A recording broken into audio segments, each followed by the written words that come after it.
যেদিন গেছে তা কি একেবারেই গেছে? অবশিষ্ট কি কিছুই নেই?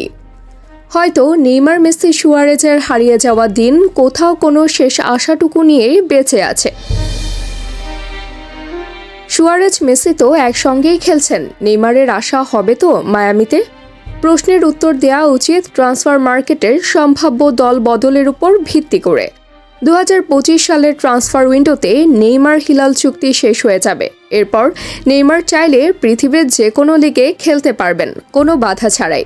তবে যতদূর শোনা যাচ্ছে তাতে সৌদি প্রো লিগ ছেড়ে নেইমার পাড়ি জমাতে পারেন সুদূর আমেরিকায়, খেলতে পারেন মেজর সকার লিগ। যে লিগে খেলছেন তার সাবেক সতীর্থ লিওনেল মেসি ও সুয়ারেজ প্রমুখ।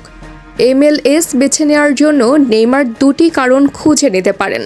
প্রথমত, ফুটবল খেলার জন্য উপযোগী লিগ।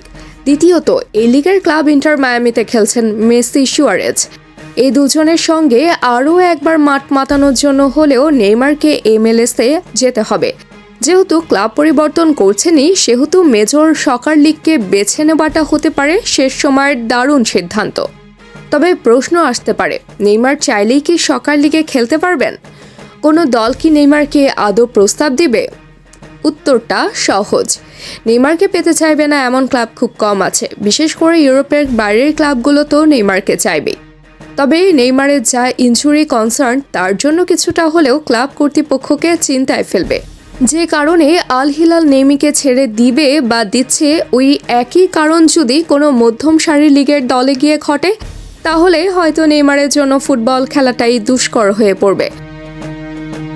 সৌদি থেকে মোটে 7 ম্যাচ খেলতে পেরেছেন নেইমার। এর মধ্যে অর্ধেক ম্যাচ খেলে মাঠের বাইরে থাকতে হয়েছে কয়েকবার।